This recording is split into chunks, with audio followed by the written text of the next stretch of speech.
Man, I only played 13 games this year. Hold that thought. Welcome to Zero Hit Points, everybody, for the week of December 16th. I'm Ryan Miller and Matt Amberg.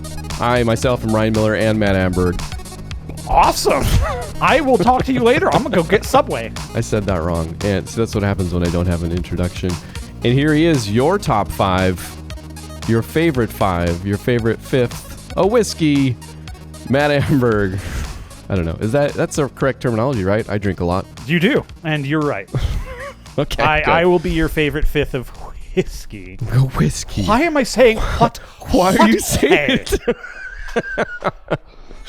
Oh, Book Club for Movies, everybody. That'll also be out this week. Yeah, favorite five. This is the video game one, where we have, at this point, at the end of the year, chosen 5 favorite video games each, and will regale each other in alternating fashion about those games. We never know how it's going to go. It's usually pretty poorly, but I'm excited. Always excited. I have a feeling a lot of our games this year, in fact, our movies too, I think we're going to have a lot of cross-pollination in our enjoyments.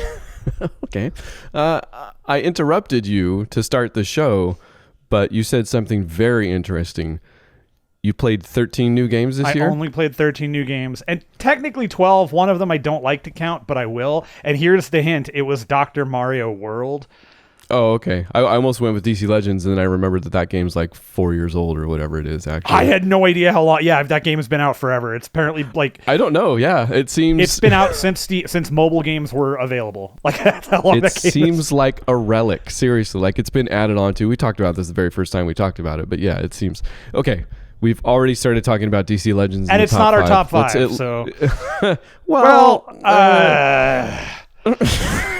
it's not. Spoiler. I'm sorry. No, but it does have a spot on my list of notes here, sure. If not my top 5 list. Sure, we'll get there. Okay. I think it's funny that you've only played 13 games this year because I've only played 14. Oh, but I bet you're counting Dr. Mario World.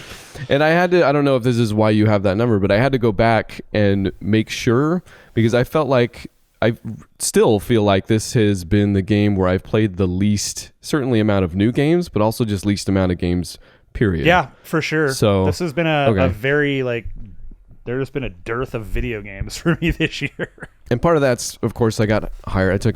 I sold out in May, so that didn't help at all with the new job. But funnily enough, and I thought this at the Game Awards, and we'll probably have a longer discussion about all that on some other show next year, I guess. All right.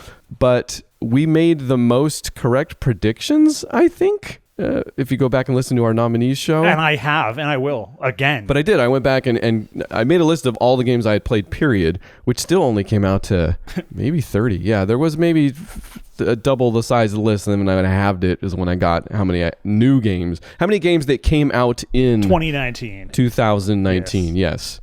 Is that, so all of your games also Correct. From 2019? Correct. Okay, all right. So once I hit 14, I was like, okay, I think that's enough to get a favorite 5, and that's why we do just 5 anyways rather than a top 10, because we've played so precious few, it seems, no matter what. So yeah.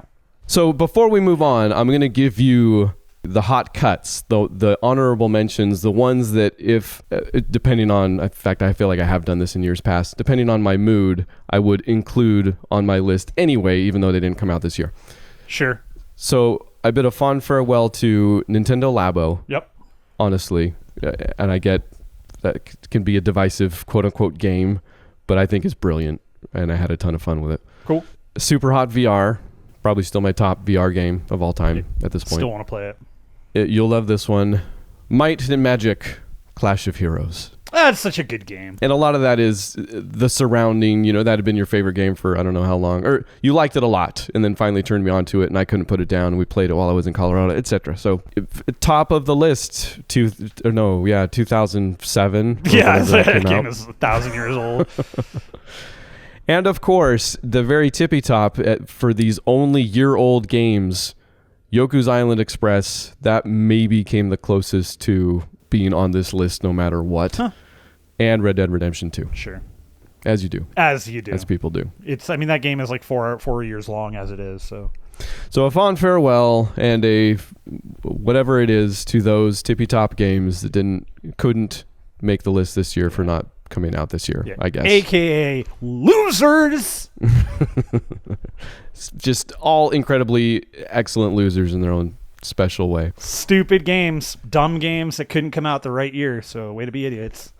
Did you have any favorite cuts? We didn't discuss the format of this show really beforehand. Okay. I strictly only went with the games I played this year and the ones that the Fave 5. I didn't even keep the full list of games I played this year. Really? Yeah, because it wasn't a great list. The Fave 5 that I have are ones that I really enjoy. I think they're solid games, but they really are probably the best of the list with the okay, here's your one that was cut, The Outer Worlds, and it's strictly because I haven't played enough of it, and for as much as I have played, which is about 2 hours now, I think that game is really good, and I think that I agree with a lot of what I've heard, which is it's really good at what it is, but it's certainly not going to be like, that's not the best game in the world in any respect.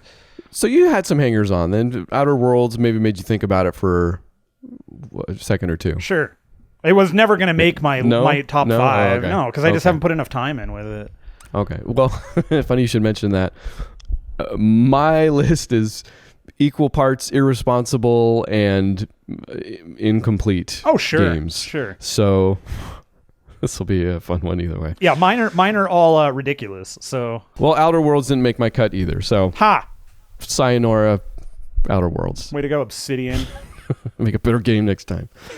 Okay, fine. I'll shut up. Why don't you start us off? What you got? All right, you know what? I'm going to hit you with a twofer because they kind of go hand in hand. But both of these, one of them technically came out last year, but it didn't hit PC until this year. So I didn't get to play it until then. And they're both occupying the 5th place on your list? These are not in any order. I don't have a top. These are all just kind of equaled footing. I like them. I like them all. That's what we've done before, haven't we? I couldn't mess that up. I couldn't number one this in any. I couldn't top 5 these in any respect. So wait, we're okay. You can do it how you want. No. I accidentally did. I have a top 5, and even though you're right, I don't think we've ever done that in the past. We've just had 5 favorites. But I feel like in the past we've still saved our number 1 for last. Oh sure, I'll leave the one that I would. That's the top of my heap. I'll leave that one. Okay, so you still kind of have a number 1. Not really, but out of the grouping, it's like, okay, it's the one that I guess would be.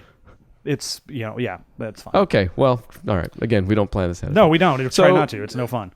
There are 2 games on this, the 5th, quote unquote, place on your list. Yes, 4th, 5th. Okay. They're interchangeable. 4th and 5th. Sure, just whatever. This one. These are 1 and 3. It's 2 and 6.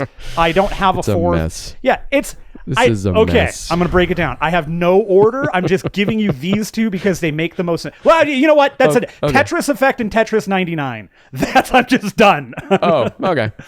Sure. I don't think there's a whole hell of a lot to explain why Tetris games are always great. Tetris 99 did something that I never, ever, ever considered in my life that could be good, fun, or work, and that's making a multiplayer Tetris game, like a battle royale. It's ridiculous, and yet it works out amazingly. It's super fun.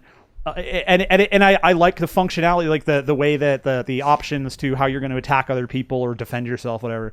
And Tetris Effect, man, you talked about this last year, and I can only reiterate it that game is, as far as a Tetris game itself is totally great. It's standard Tetris in all respects, but that game is so much more the sum of its parts.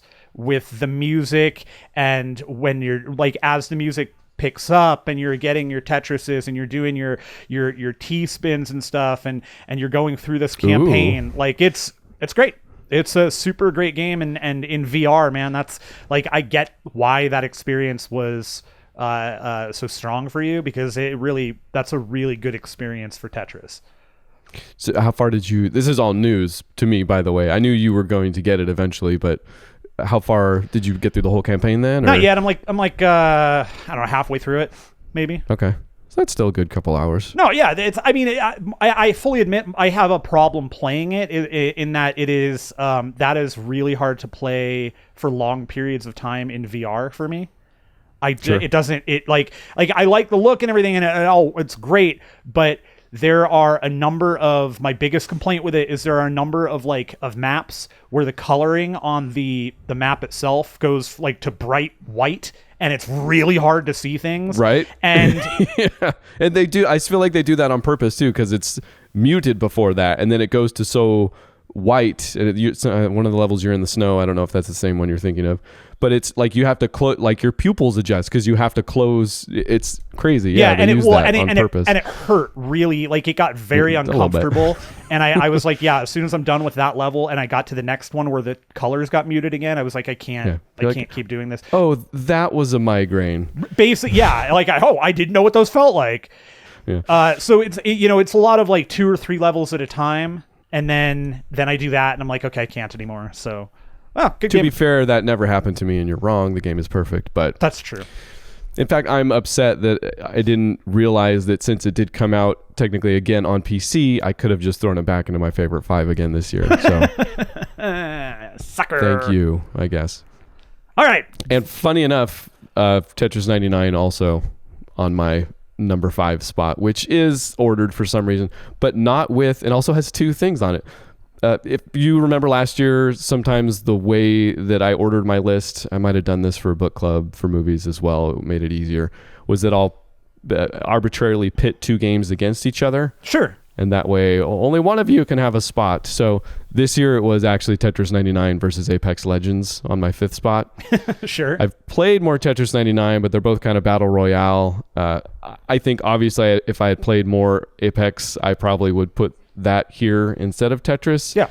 But at this point, having played more Tetris 99 and having got a victory royale or whatever it's called, just the highest of highs, that was my number 5 Sure. for this year. That's reasonable. And yeah, everything you said, it's kind of this perfect, it's so bare bones. Like it's not barely anything. which I mean, that makes it work, right? It does, but it's also, it distills not only the game, but also the genre. Like they very smartly had the badges thing where it kind of acts as loot in other actual battle royale games, where you're going through and picking up guns and stuff like that. So the more of those you get, the stronger you become, but the more targeted you become, all this stuff. So yeah, it's very smartly designed, even if it might not look like it at first glance, I guess. But it's just distilled really well. Agreed.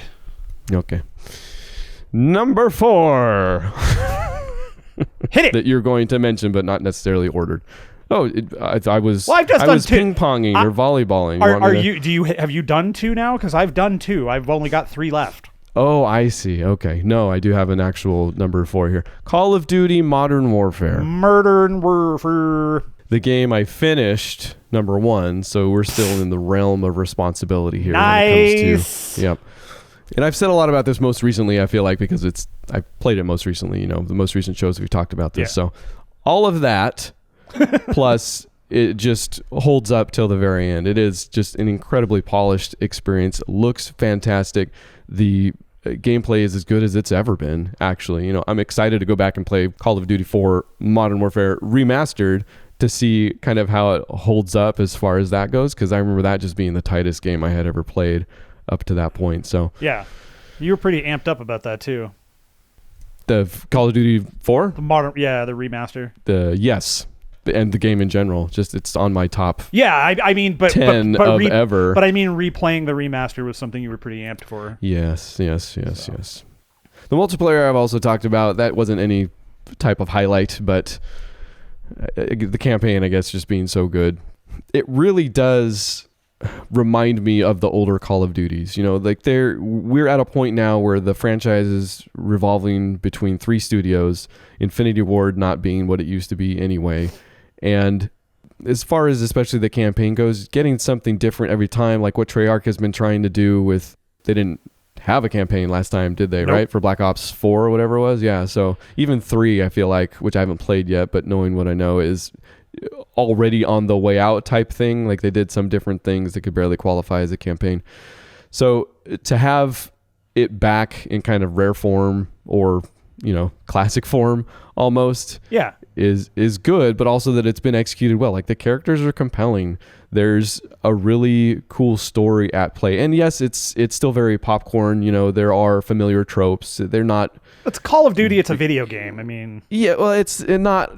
We had this discussion too. It's not doing what it could maybe in the sense that it's not progressing the genre or the storytelling within the genre. It's not tackling any really deep issues. In fact, it did the opposite, with the whole Highway of Death thing. Like maybe they tried or couldn't or didn't, or what fell through the cracks. I don't know. It just was a mess, but from execution to there was just no point to it in the story. Like it didn't mean anything in there. It meant more outside in terms of controversy and whatnot, and just didn't do anybody any favors. So sure, that was a huge misstep, but otherwise was a really fun story with characters that you wanted to see in here and all that stuff. So nice. Yeah. Good game. Solid game. Number 4. Yeah. Mm-hmm. My number 3 will, you mentioned it. I'm Apex Legends, man. Ah. Yep. Solid gunplay, solid gameplay. All of the various characters are unique and fun to play with. They're interesting. The speed of that game is great. I love that it is, in particular, a 3-player battle royale. That it's a team-based thing. I actually really like that. That's a huge draw for me.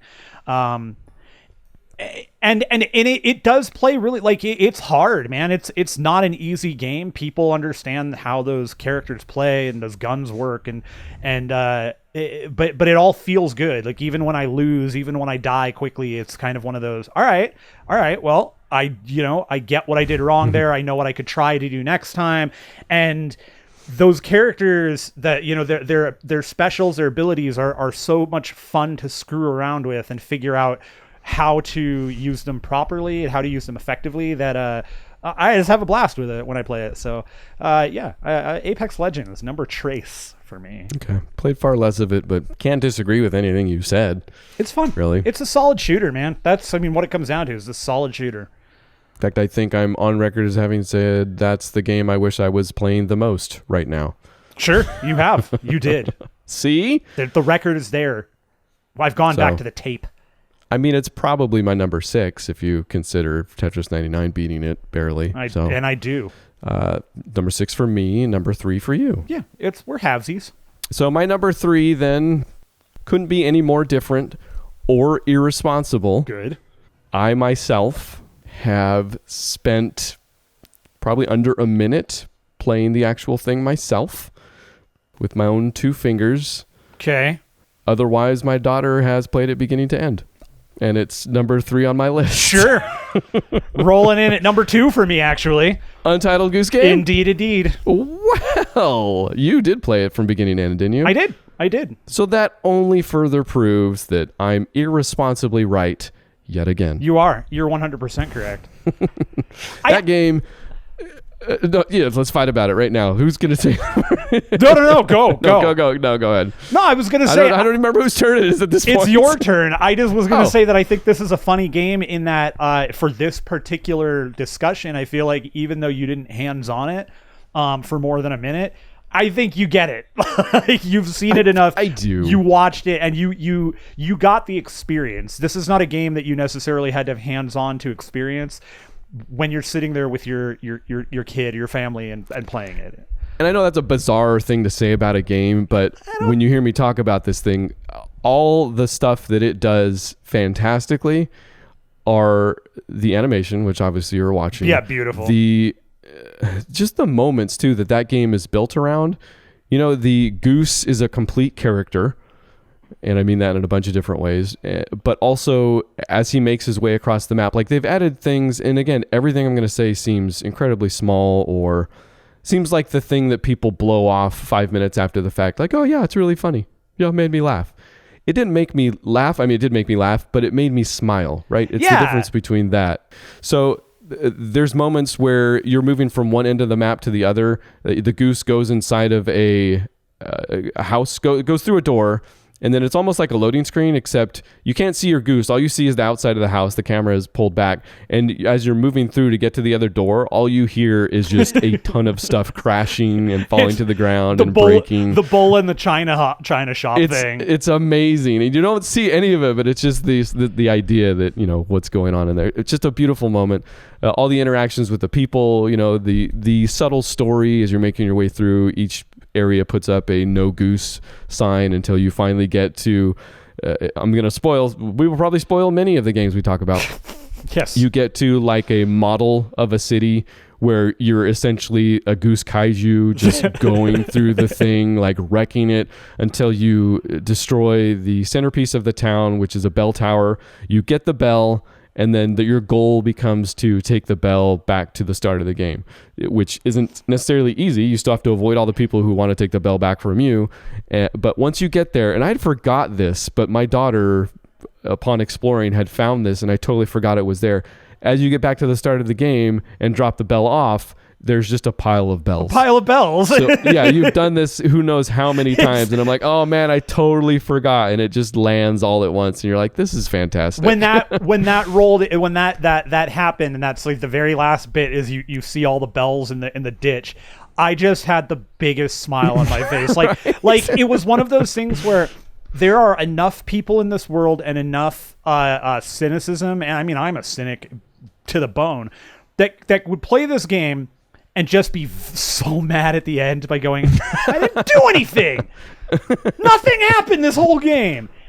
And yet it's like the perfect encapsulation of like the most minute joy that games can bring. It's like it is not a funny game in the funny haha like you mentioned. It's funny in the sense that it is like, it's a feel-good game. It's like one of those games that you sit down and it's a palate cleanser for anybody who spends as much time playing Red Dead Redemption, first-person shooter stuff. Like, this is just one of those, like, you sit down and you go, that is an experience that I didn't necessarily expect, even though knowing the game is called Untitled Goose Game, seeing all the pictures, seeing all the videos, you just, like, you get through it and you go, man, that was just a joy. It was just a joy. That's it. There's just pure like fun, like childlike wonder in that game. Yeah. I don't know. Yeah. There are moments in games that you will never forget. And this is like if they made a game out of that type thing. Like this is one of those moments. You know? I fully agree. And I think that the bells at the end will be something I never forget. Because that was such a great culmination to a game that seemingly has no point to it, and the whole point, and there's your point. It's a fetch quest because you're a goose. Yeah, and I guess that's where I hear the most criticism is the people that doesn't land with are just like, well, the game doesn't play real well, and it's kind of just a stealthy and/or fetch questy thing, and I'm like, well, yeah. I guess if you're breaking it down to its most bare bones. Yeah. If you want to disregard everything that makes that game great. Yeah, sure. Exactly. You're right. But you've disregarded everything that makes that game great. So I want to be clear too. This is both irresponsible and responsible at the same time. It's number 3 on my list because I thought I should probably put games, like capital G games, ahead of it. You know, have me sit here long enough, us talk about it long enough, and this starts climbing, I'm sure. Okay, so what's your next one then? Because Goose was my number 2, and I've only got one left. Number 2, Star Wars Jedi Fallen Order. Sure. I came so close to buying that this weekend. It came so close to your top 5 games you want to buy this year? No, it came close to it was the number 1 game I was going to buy right this weekend. Number 1 game that you were going to buy this year. But I didn't. I played the most of that game, maybe. I mean, I played a lot of Call of Duty, but that's not necessarily a long game. I'm still going on Star Wars Jedi. Yeah, it's up there. It might have been the game I played the most out of all of these. So, again, getting much more responsible as we go up the list. Good, which is nice. And I get that it's rough around the edges. I get that criticism. I can see it. It's there. It's obviously from a first-person shooter studio, so this is their first foray into even this genre. In fact, I've talked about how the beginning of the game didn't impress me all that much either. The first 30 seconds. I was going to say, I was like, you came back and you were like, yeah, I played 5 more minutes, and suddenly it picked up way more. Yeah. That was my irresponsible game review. I like it. Of the week. Always do it. This isn't completely responsible yet because I haven't finished the thing, but I also haven't played any Dark Souls before, so I don't get where this game is coming from. This is my first experience with all of that, right? You've got essentially campfires or save points, and you're venturing out to get experience with killing enemies that if you don't get to another save point, you have to start all over, even though it's very smartly introduced these shortcuts, and you get your XP back by beating the enemy that took it from you the last time type thing. So there's still a way to mitigate some of that. And honestly, I've bumped up against it enough at this point that I think I know that Bloodborne's and Dark Souls games aren't for me for sure. Like, I've thought that for a long time, definitely. Yeah, but I think now I know, like, because if this is Dark Souls for babies, like, I've already bumped up against the having to redo a section so many times because it's hard type thing enough that I'm like, ugh, like, it's tested the limits of even me with this game that I like so much. Yeah, you will definitely not like any of those games then. Yeah, you will hate possibly. them maybe more than anything else.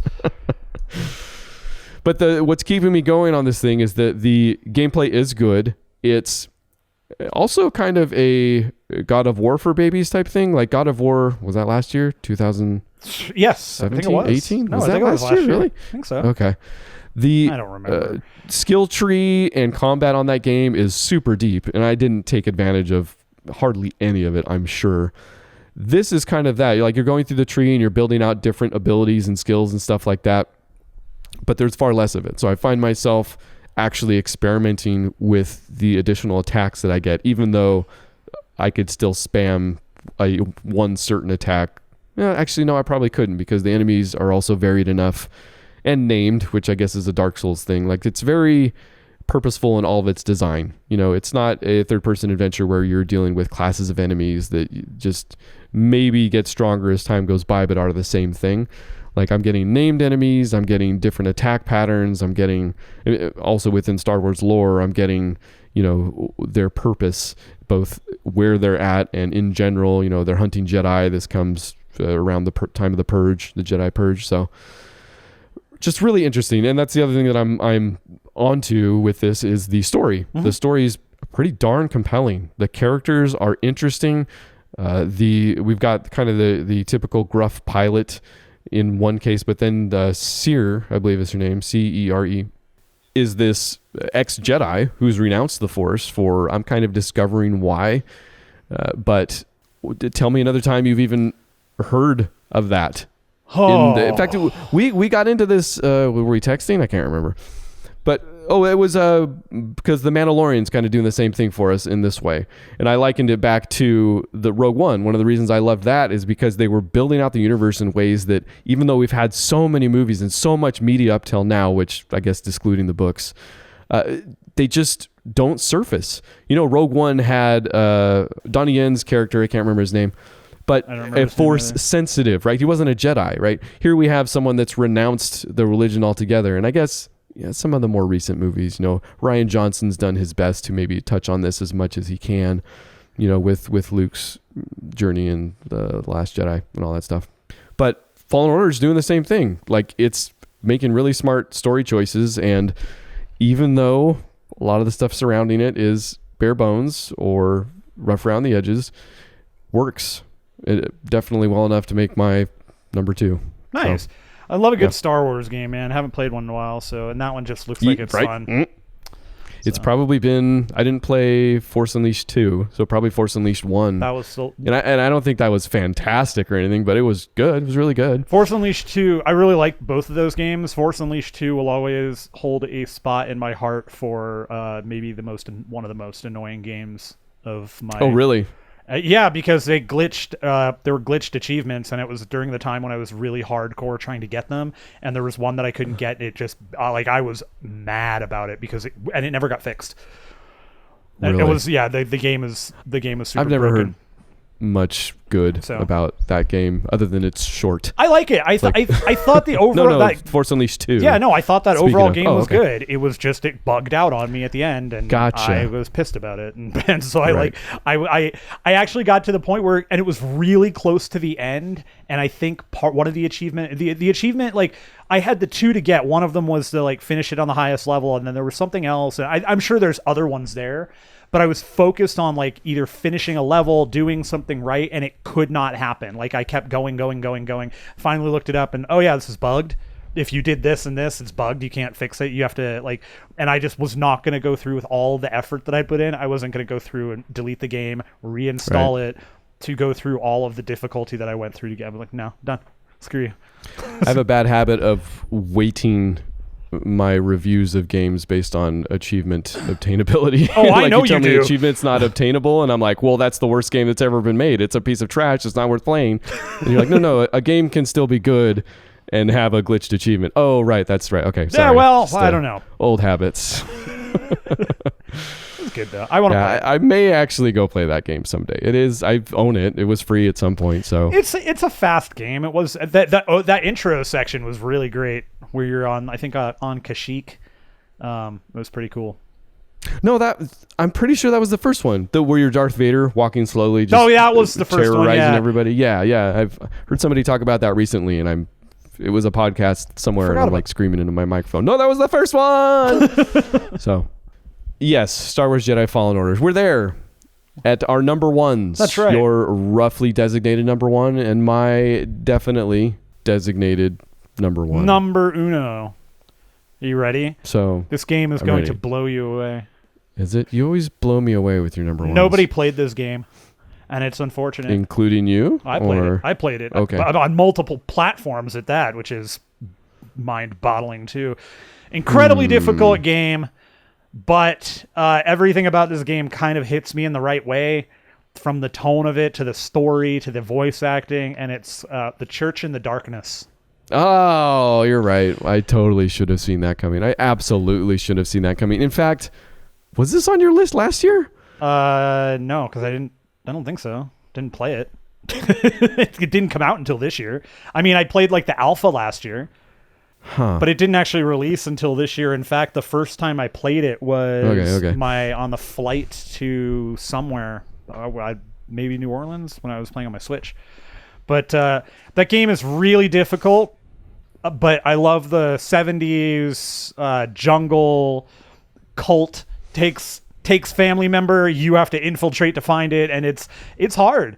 But it's a roguelike, and the story, the actual the cult leader, their motivations, their dialogue, all that stuff changes when you play it. As like when you die and you fail, you play it again. You die, you fail, you play it again.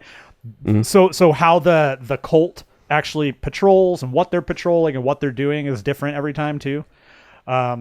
Again, not easy. It took me a long time to get anywhere in the game, and there's no way I'm even close to finishing it. And I don't know that I'll ever finish that game. It's that difficult, but I really love it. What is finishing that game? Like Getting your saving the person is my guess. Oh, so you haven't even completed a run, so to speak. No, the Really? game is Or- really freaking hard. Huh. Is it the type of roguelike that will, like, some stuff does carry over, so you Yes. can technically become stronger Yes. across playthroughs? Yes. So, okay. Yeah, you can keep guns and whatnot, but it's such the game is so unique in how it plays, and it is like using guns is almost a guaranteed failure. You basically just have to Right, to 'cause it's stealth kinda through stealthy. and you distract people to get around them, and it's challenging, man, but it can be fun. It'd be really fun. Huh. I like it. I think more people should play it. All right. Well, now that it's your number one, Yeah. just look at all the eyebrows that have been raised. There's at least some hairs that have gone up. All right, what's your number one? How did you make that sound bad? I don't know. Tell me about your hairy stand-up. My number one is equal parts awesome and irresponsible. So it's definitely got to be a video game that you've played. Well, Partially. Yes, it is a game that I've partially played. I've played maybe 2 hours of it. It's The Outer Worlds! Maybe more than that, but it's been so long that I've forgotten parts of it. In fact, one of the reasons I haven't gone back, besides me being on the Jedi Fallen Order train, is that I'm wondering if I should just restart from the beginning at this point. And this is the game that's my number one. Control. Control. I don't Yeah. know. I don't know how I keep forgetting we both about this forgot game. about it. I Yeah. don't know how I like. I've just seen enough about it. I even just clips here and there. Like when I was at the Game Awards, they showed a bunch of clips when they were talking about, because I was up for a few awards there, And just even some of the images, I'm like, oh man, like knowing what I know about the game at this point and knowing what that meant and hearing people talk about it, I'm just like, this is, I know, I'm preemptively putting this where I would put it once I finished it. Couldn't be more sure about anything else, honestly. I'm sure I'll have quibbles, but it just seems to be doing everything I wanted to do, and I'm irresponsible. Or you know what, I would disagree. I think you're the most responsible, because you're the one of us who was like, you know what, I'm gonna play 15 minutes of this Remedy game because I already know it's the game of the year, but I want to have some validity to saying it is. There you go. So, that's right.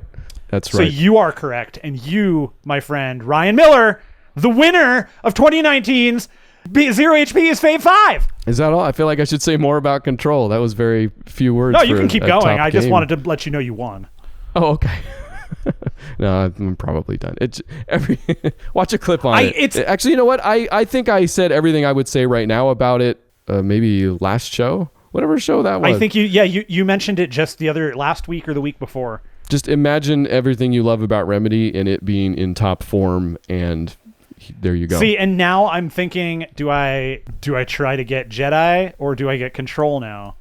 Again, I would still probably recommend Control. Yeah, and more I think about it, the more I feel like you're probably right.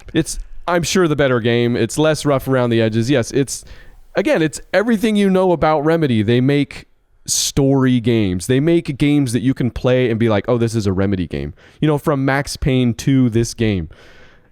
There's just something, I guess, if you're into authorship. If not, if this is, everything's just a third-person action game, then I don't necessarily know how this stands up. But I can tell you, knowing the history behind the company and what this has been so far, it's fantastic. So, and I just played a third-person action game yesterday that was not a Remedy game, and it does not feel good.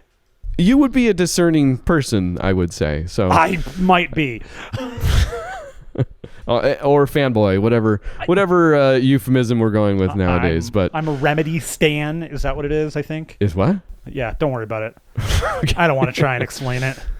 They're storytellers. They're game designers. They're tea drinkers named Sam Lake. They are, and that's the important thing. So there you go. Let me ask you a question. Are you like Remedy right now? Are you finished? No, I had one more question. Oh, okay. This is, and I told you it was coming. Bonus Mobile.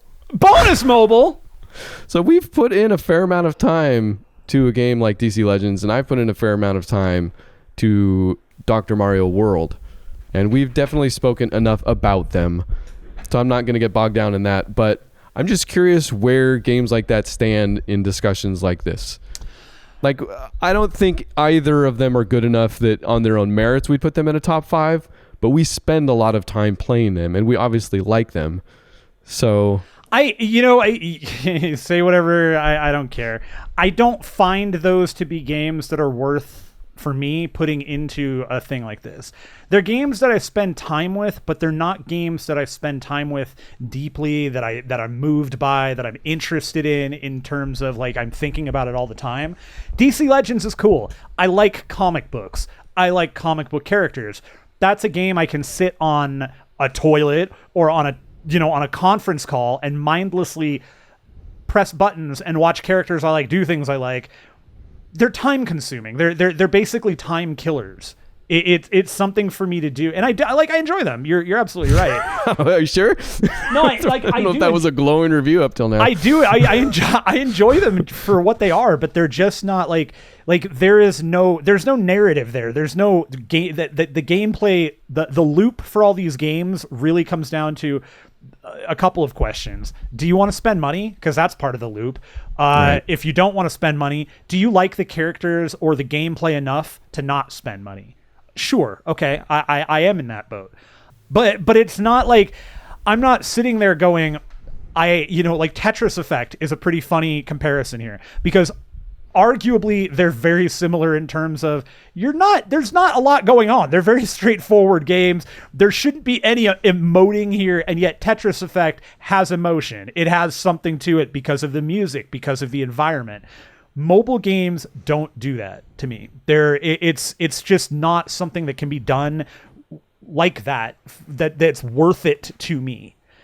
Really? Games, the blanket statement on mobile games there, or just the ones we're talking about here? probably the ones we're talking about, because but yeah, I mean, mention what's it called? What is Dr. Mario World. Yeah. Also, what's that? There's another one that super popular game, and it's got a really specific look to it, and it's Monument Valley. Like Monument Valley is a game that you might consider putting into this and going, yeah, that was a game that's totally worth.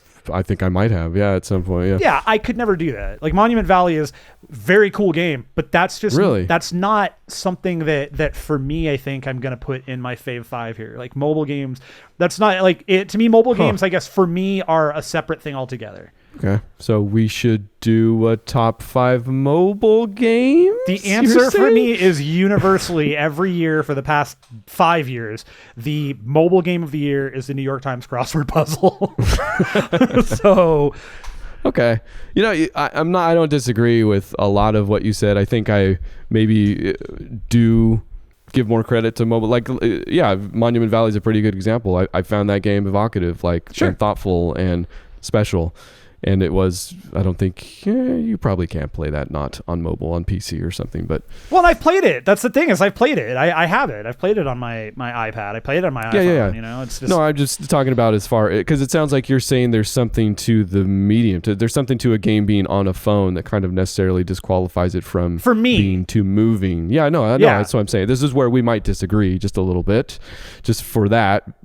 But also, I think when you say time waster, like, you're not wrong, and I find myself slowing a little bit on DC Legends as I'm getting to the end of what I consider to be its usefulness, because I'm not perfect, and I also need comfort gaming. I need I need time wasters. I need there's a way to wind down with a game, obviously. Right. I try not to, because I also like to be engaged, and I like to feel like I'm not necessarily wasting time. So with games like DC Legends, I can engage with it in that way. Like I mentioned min-maxing last time. I think we talked about it, or a few times ago, who knows. It is valuable to me in that it becomes kind of a brain teaser, right? Sure. Like it's something beyond just, I like this character. And I say this as the guy who's takes the longest to get into the meta that is not the meta, or whatever we talked about. But there is something in it to me that's like figuring out this game. Like, what's the solution to this game? Sure. And you're right, a lot of that's muddled by the solution is to spend money, certainly. So there's limited value in this, but still, I don't want to give them zero credit, I guess, is the thing. And while I agree that I don't think they belong, otherwise I would have put them in my top 5, and I have put mobile games in my top 5 or favorite 5, whatever, before. I just think I know what it is. Okay. For myself, I know why. Right. I know why I can't. I know why I won't. I'm glad we could get to the bottom of this. I actually figured it out while you were talking. Okay. All right. It's because I don't engage with them deeply on my mobile phone. I never do. It's my phone, my iPad is too easy, way easier, which may sound stupid, for me to just go, click the button, turn the game off, and I walk away.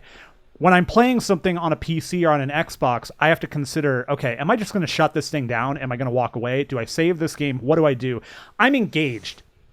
Mobile games, and I like, and again, I don't want to take anything away from them, because there are games that absolutely I think that can do this for people. Monument Valley, again, for people. I loved the Room games. I think those games are amazing. Great freaking atmosphere to them. Right. But there's nothing like, to me, there's something about it not being on my phone, and maybe like. No, it makes perfect sense. It's something. It's almost. But the funny thing is, like when I talk about it out loud, I think, well, but why does the Switch make more sense? Because the Switch games that I'm playing are more full-fledged stories. They're fully fledged, it's a full narrative that I'm playing on a Switch, as opposed to The Room, which has a narrative, but that's not a big narrative. It's a puzzle game. Yeah. And I think that's my thing, is that I'm so much more easily distractible, and I'm not as deeply engaged with my phone, probably because I don't want to be on my phone as That's much. how you use your phone, right? Just how everybody uses their phone in a different way. I mean, for as much of a crutch and strength as those devices are, like they're incredibly personal to people, right? Yeah. They mean wildly different things to wildly different people. So yeah, I see what you're saying. Like if you could set up your phone and if I streamed my phone to my TV and was playing with my Xbox controller, which for all intents and purposes is actually probably totally viable, and I think people do it. The Apple Arcade is definitely headed in that direction. Yeah, that might totally make a difference to me. However, I also can fully admit the odds of me ever wanting to do that, put in the time, the money, the effort, is so slim to none, because any game that is going to be on the mobile phone that has such a story, something that I want to be so engaged in, is almost universally going to have an actual desktop console counterpart. And if it doesn't, yeah, true. That's fine. That just means like a billion other desktop console counterparts, just a game I'm probably not going to get into. All right. I think that was a longer discussion than I thought it was going to be, actually. So I'm glad I asked. And I'm glad we did the show. I think that's probably it. So do we want to recap here? Top 5? Our favorite 5s? Our favorite 5. Ryan's were bottom to top, which is how he likes it. Tetris 99, Call of Duty Modern Warfare, Untitled Goose Game. That was so hard to say. Untitled Goose Game, Star Wars Jedi Fallen Order, and Control. And my top favorites of the 5 from 2019 thousands were Tetris 99, Tetris Effect on the PC, by the way, Apex Legends, Untitled Goose Game, and The Church in the Darkness. Cool, and that's 2019 for everybody. Thanks for hanging out. Any day that you hung out and every day that you hang out, we still like doing this. So yeah, we'll be back. We'll be back for 2020. We'll be back for 2020. We might take some time off. We usually do, but we haven't talked about it. So in any event, we were not going to do that before we talk about our 5 favorite movies of the year that we did for Book Club for Movies. If you're curious what that list is, I tweeted it out on the Book Club account. You can find that. We are going to choose our favorite 5s from only the shows that we did. So, again, it was a bad idea last year. It's probably a bad idea this year. Although I will say, ended up being easier than it was last year for some reason. For me. Figuring out that top 5. All right. I like it. This was a good one. This was a good one. I think there's going to be some surprises. No, there already are. I'm surprised. So come back for that, and we will too. Bye.